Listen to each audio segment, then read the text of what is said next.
Station, this is Courtney Beasley with NASA Communications. How do you hear me? Good afternoon, Courtney. We've got you loud and clear. I have you all loud and clear as well. It's great to see all of you, and thanks for joining us today for our On Orbit news conference.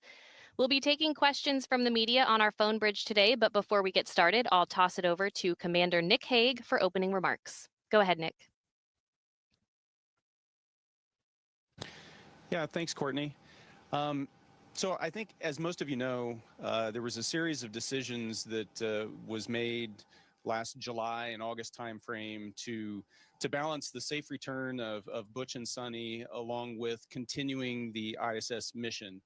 And one of those decisions was to modify Crew-9, the complement of Crew-9. And so in late September, Alex and I launched as a crew of two with two empty seats to come to the space station and rapidly integrate Butch and Suni into Crew-9 and then continue to serve out the duration of Crew-9's planned time on orbit as members of Expedition 72. I say all of that just to set up 2 points that I'd like to start off today with. The first is that this mission, the mission of the space station, the scientific exploration, is something that we deeply believe in. Its ability to make a positive impact for all of humanity. And it's that belief that allows us to take those risks, risks of putting yourself on top of a rocket and launching into space, the risks of living on board an outpost that's orbiting in the cold vacuum of space, and even the risk of developing a new spacecraft to get us to and from the space station. And so the mission is very important to us. The second aspect that I wanted to touch on is just the privilege it's been to be able to bear witness to the professionalism that's been on demonstration every day, and the way that that Butch and Suni have taken everything that's been thrown at them, and the way that they have responded to that has been an example. But it's not just Butch and Suni. I think that the occurrences over the past year have actually impacted almost all of the members of the U.S. Astronaut Corps and our international partners and their families. And so there are ripple effects, and to see how that community has responded to this just makes me proud to be part of that legacy of dedicated service, part of that group. It's a privilege to be a colleague of all of theirs. And so that legacy, here in a few short days, Crew 10 is going to arrive, and we're going to hand the baton to Crew 10, and we are going to return to Earth at the end of a successful long duration mission aboard the space station, performing that mission that we so deeply care about. And that handover will mark the continuation of a legacy that's been going on board the space station for 25 years. And so with that, we're happy to answer your questions. Thank you, Nick. We'll go ahead and jump right into questions from our media. Just a reminder to press *1 when you are ready to ask your question. Our first question comes from Marcia Dunn with the Associated Press. Hi, I'm hoping you can hear me. For Butch and Suni, what's it like to wake up one day in space and find yourself in the center of a political story? I'm referring to the comments a month ago made by President Trump and Elon Musk regarding your return.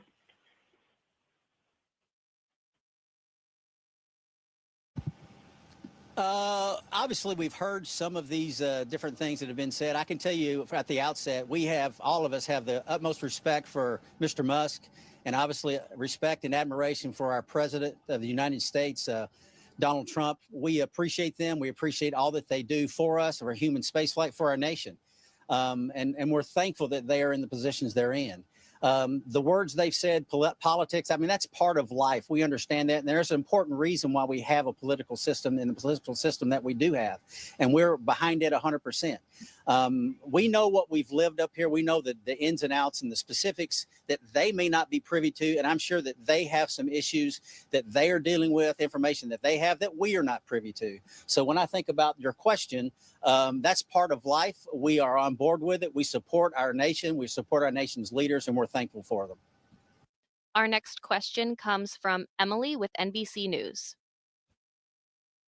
Hey there, thanks for taking my question. Butch and Suni, your resilience and positivity really has shined through. But what has been the most challenging aspect about the changing timeline in space? And on the flip side, what will you miss most about space?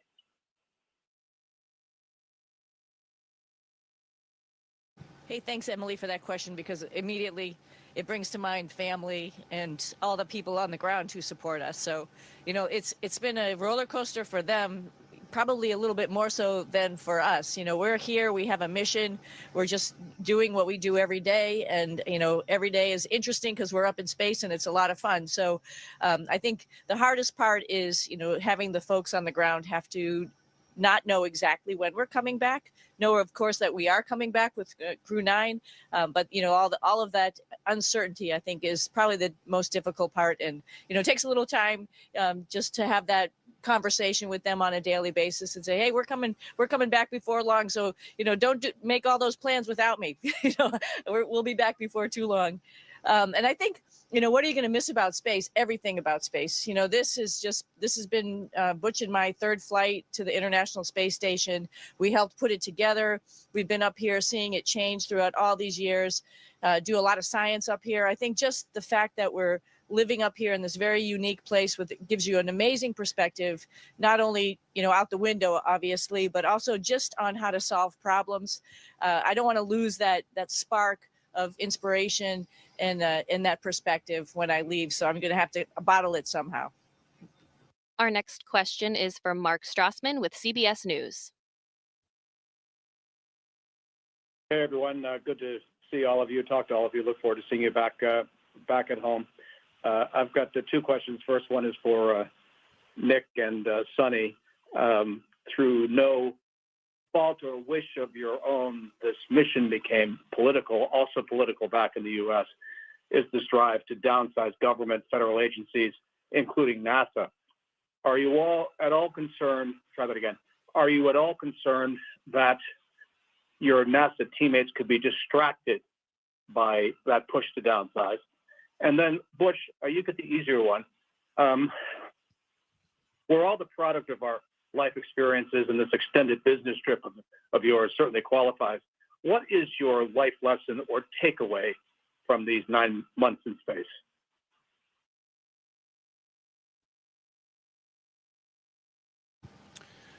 So, Mark, I guess I'm going to start with the hard question as you defined it. You know, up here, we're a little bit insulated from a lot of what's going on down on the ground. But one thing we're not insulated from is how the operational team is functioning. And so on a daily basis, on a minute by minute basis, we're in contact with the ground. That team is supporting us, and it's not just in Houston; it's the entire NASA and international apparatus that's supporting us. And that support from the first day that I showed up here to today has been unwavering.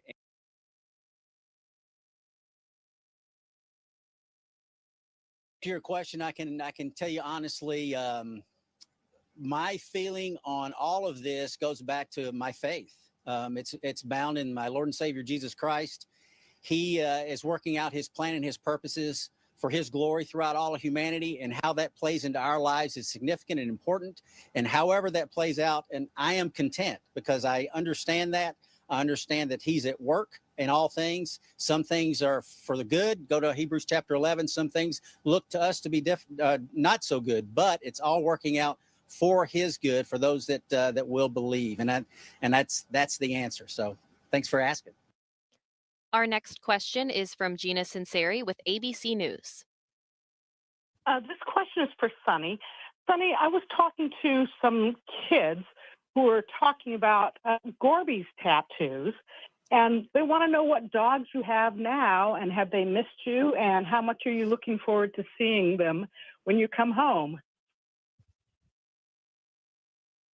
Oh, that's a great question. I think, it's probably hardest, getting back to the other question, for my dogs, although thank God they don't really know time that well. But yes, I have two Labrador retrievers right now, Gunner and Rotor, who have been having boy time with my husband, and I think they'll be very happy for mom to come home. So I'm excited to see my labs when I get back. And yes, these were Gorby's footprints.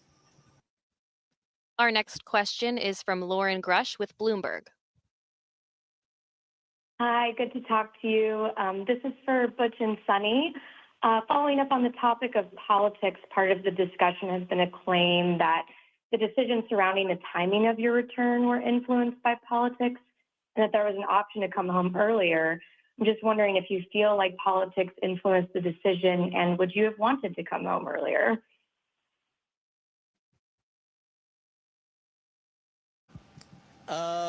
From my standpoint, politics is not playing into this at all. From our standpoint, I think that they would agree. We came up prepared to stay long, even though we planned to stay short.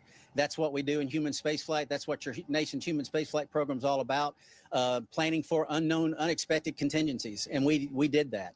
And that's why we flowed, as Nick said, right into Crew-9, into Expedition 72, as we did. And it was somewhat of a seamless transition because we had planned ahead for it and we were prepared. If I can add, when I launched in late September, our planned return date was the end of February. And given the amount of training that's required to get a crew ready and the complexities associated with getting a spacecraft ready to launch and operate in space, targeting a March return is pretty much on target. Our next question is from Eric Berger with Ars Technica. Hi, thanks very much. How is the condition of the International Space Station? How do you find it? There was a suggestion by Elon Musk that it could be deorbited earlier. Just wondering if you think the structural facility can hold up till 2030, and is there 6 years of meaningful research to be done during that time? Thank you. Hey, Eric, great question.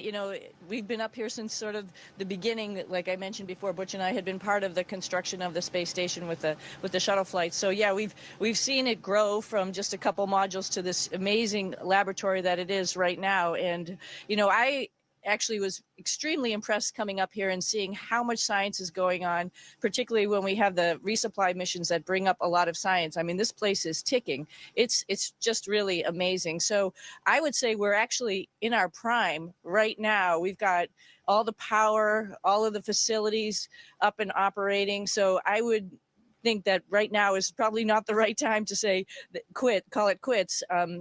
We have probably till 2030 in our agreements, and I think that's probably really accurate because we should make the most of this space station for our taxpayers and for all of our international partners, and hold our obligations and do that world-class science that this laboratory is capable of.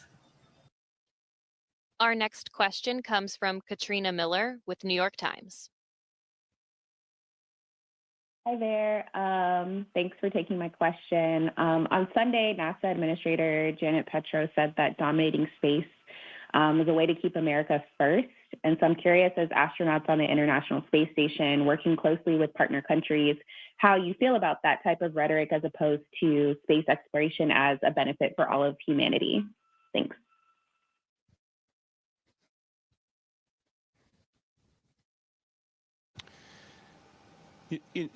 Clearly, the International Space Station serves as an example of how you can work together on an international stage and accomplish something greater than any one country can accomplish on their own, regardless of how much that individual country is contributing.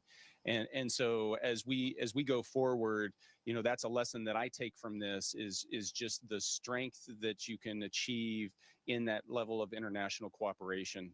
And endure a lot of things that we're able to fly above, while we're in orbit, and continue to just operate on a daily basis doing good things, discovering things for humanity.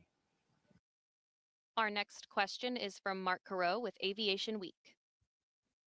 Thank you. I'd like to ask each of you what you believe your mission time on this mission is contributing to the overall objectives of having people in space all the time in orbit.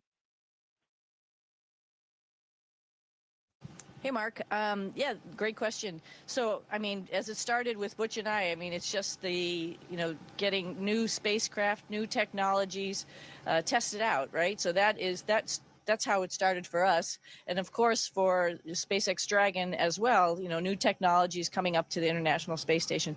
The space station doesn't only, have docking ports. It also has technical demos, for future of exploration for other spacecraft. It has different types of science experiments that are helping us to figure out how we're going to go further in space, as well as helping a lot of people back on Earth understanding new technologies. So, I mean, this space station, our contribution is being part of all of that science, from the rocket technology, the spacecraft technology, to the pharmaceutical, to the biology, to everything that's associated with living and working in space. It's a whole different perspective, a whole different way of thinking.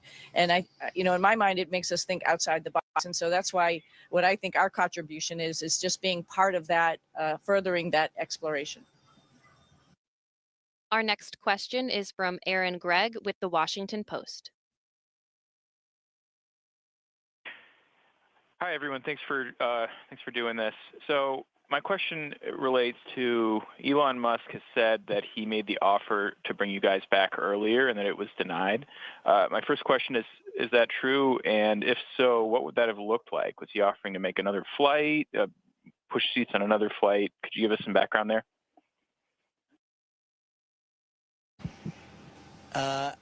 I can only say that Mr. Musk, what he says is absolutely factual. We have no information on that, though, whatsoever. What was offered, what was not offered, who it was offered to, how that process went. That's information that we simply don't have. So I believe him.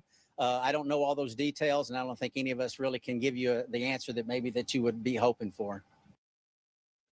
I'll be happy to direct any additional questions on this topic to a subject matter expert after this news conference. Let's continue to focus on this crew's mission. Our next question comes from Will Robinson Smith with Spaceflight Now. Hi, thanks for taking the time to talk with us. Question for Butch and/or Suni.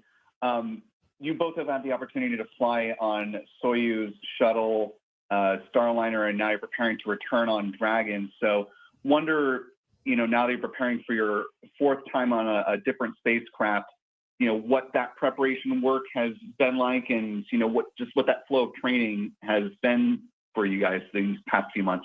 Thanks. I'll give the quick answer. It's been fascinating. It's been amazing. We feel so fortunate to train on 4 different spacecraft, and each one has its own unique capabilities, its own unique systems, its own unique seats, everything suits. It's all been great, and to have that opportunity has been wonderful. Yeah, I would agree with Butch. We've been really pretty lucky if you look at it and step back from, in our careers and see what interesting things that we've got to do. That's it's pretty spectacular, just like you mentioned. But so coming home in this spacecraft will be a new chapter, and excited about it. Our next question comes from Ashwarya with ESPN. Thank you guys so much for taking the time. My question is for Suni.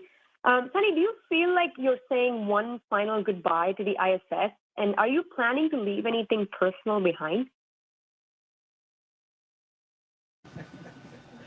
Oh, don't remind me this might be my last flight. That's a little sad. I'm trying not to think about it too much, because like I mentioned earlier, being in space is just pretty spectacular. And, having the opportunity to come up here, I know we're very, very lucky.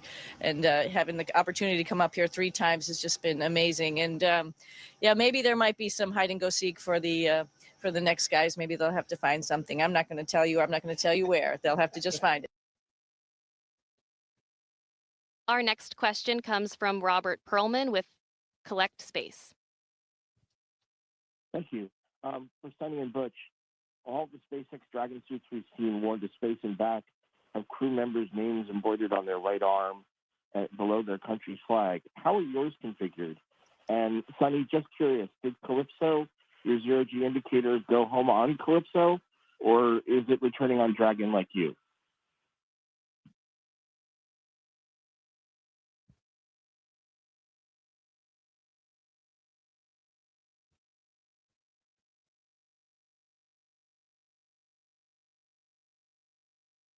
So that Robert, for your first question, the answer is no.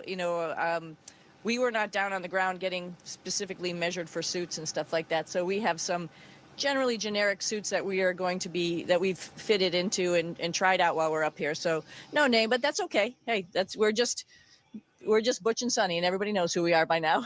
And secondly, Calypso, our gravity indicator went home with Calypso. The way it came up is the way it went back home. And Robert, we do have Sharpies up here, so my suit might have a name on it. Our next question is from Peggy with Journalist Financial Times. Hello, thank you very much for taking my question. I wanted to pick up on something that was asked a little bit earlier.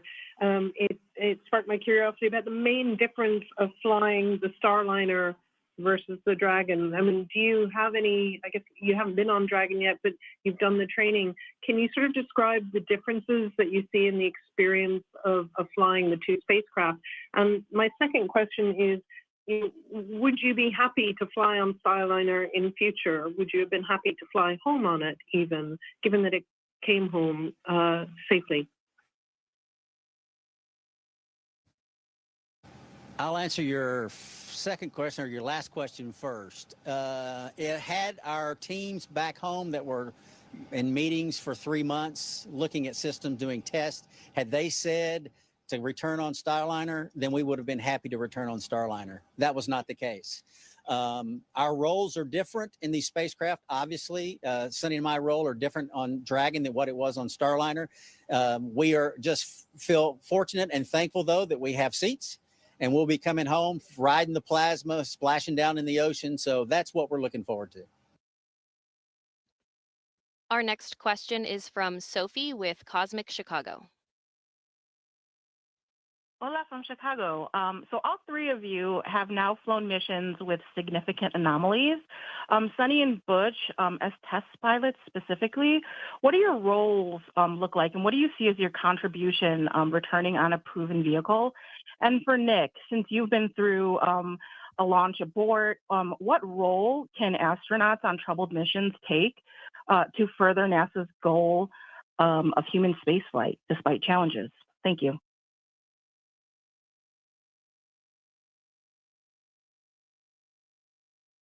Okay, I'll quickly address quickly, because I think Nick has a lot more to say than I do. But just, for our roles in this spacecraft, like Butch said, we're riding Dragon back home, right? We're Dragon riders. But I think what's really interesting about being test pilots is having the opportunity actually to see all these different spacecraft, contrast and compare, just like the space station up here as well. Pick out what's really good, what works well, what doesn't work well, and bring that experience and that knowledge back home as we continue on and make the next spacecraft and inform the next generation of astronauts what are good things to look out for, what are bad things to look out for. So I think that is really part of our role as Dragon riders. I got one thing to add. Yeah, just one thing to add to that. A test pilot's role, primary role, is to prepare spacecraft, aircraft, whatever it is, for those that follow. And I think Suni and I, even though we only rode uphill, we only did our tests uphill, I think we've done that for Starliner. And so picking up with your question about, what is the role of an astronaut in an anomaly, I think it's the exact same role. It's actually the role that we are filling every day up here, which is we're always trying to find ways to make operations, to make life and make work on orbit run smoother and work more efficiently, and to help us get more out of the space station. And an anomaly, going through something like a launch abort, you just are underneath a spotlight, and it's a very significant dynamic event, but you're still trying to help the teams understand exactly what happened and what can we do better for the people that are going to come after us. Our next question is from Jackie with the Times of London. Thank you. I wanted to ask all of you, what in the time that you've been away from the planet, there have been some pretty seismic geopolitical shifts. I wondered from your point of view, looking down on the Earth, what kind of mulling over you have done about that and what you think is a very different world that your planet that you are coming back to. Thank you.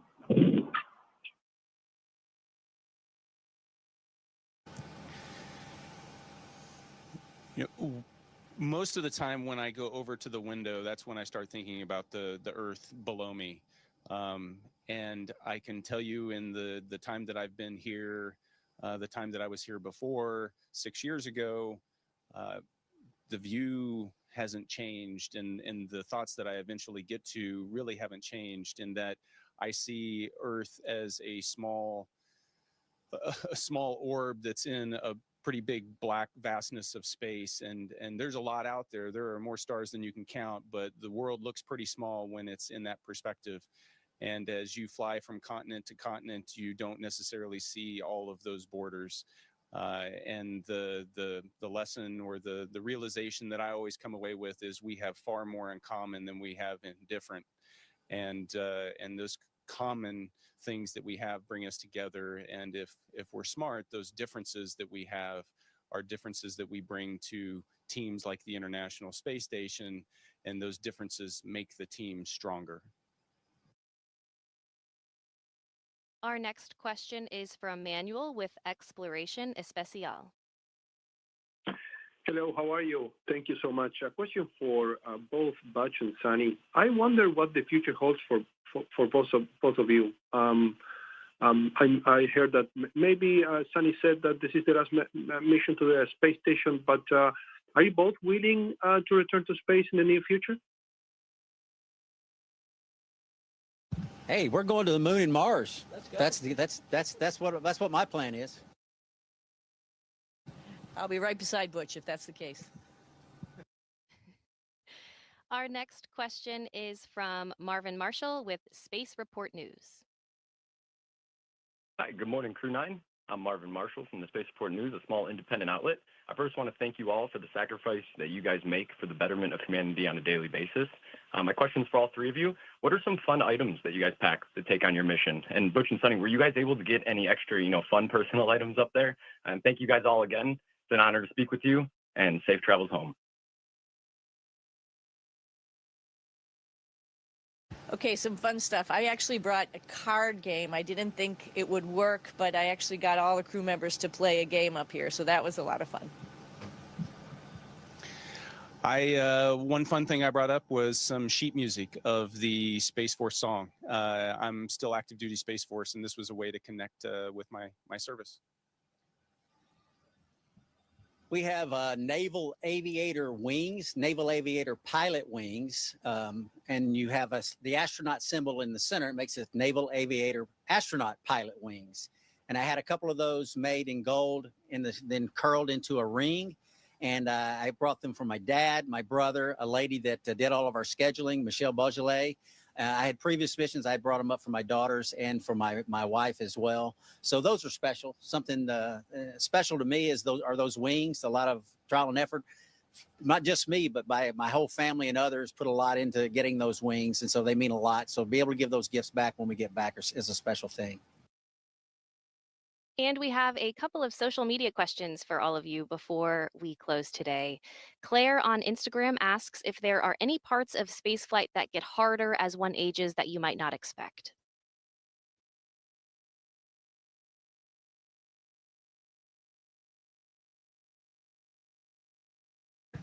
He deferred to us. Actually, no. Spaceflight is wonderful. My joints don't ache, my back doesn't hurt, my neck doesn't hurt. It's fantastic. All those aches and pains go away. Yeah, and I'll say sleep up here is pretty key. It's pretty awesome. So I like that aspect of it. So I wouldn't say that gets harder either. That's easy. I see what you did there, Nick. Nicholas on Instagram asks, You inspire me to dream big. What was the most exciting part of your mission? And let's hear from all three of you on this one. I can tell you there's a lot of responsibility in many ways up here, many times, very often. But the greatest responsibility that any of us have is when you put someone else in a spacewalking suit and they go out the door, because you're responsible to make sure everything's done correctly and that that suit performs to what it's capable of. I mean, it's a one-person space capsule is what it is. So when they come back in, and you open that hatch and bring them in, that's the proudest moment for someone. I think for me, I'm looking forward to the moment that's coming up where I am going to get to bring Crew-9 home. And I think for me is classically looking out the window. We have had some amazing aurora while we've been up here. The sun's been really active, and it really puts you sort of in your place, and you recognize that the universe is extremely powerful, and what little part we are of it, as Nick alluded to earlier. It's just spectacular. All right, well, those are all the questions we have for today. Thanks for all of your questions and your continued interest in NASA's SpaceX Crew-9 mission. The road to Crew-9's return begins with the launch of Crew-10 targeted for no earlier than March 12th. As you heard, there will be a handover period between Crew-10 and Crew-9, which will set the stage for Crew-9 to return home. In the meantime, you can follow updates on the Crew-9 mission at nasa.gov/station. Nick, Suni, and Butch, thank you for your time today, and we're looking forward to having you home soon. Thanks for joining.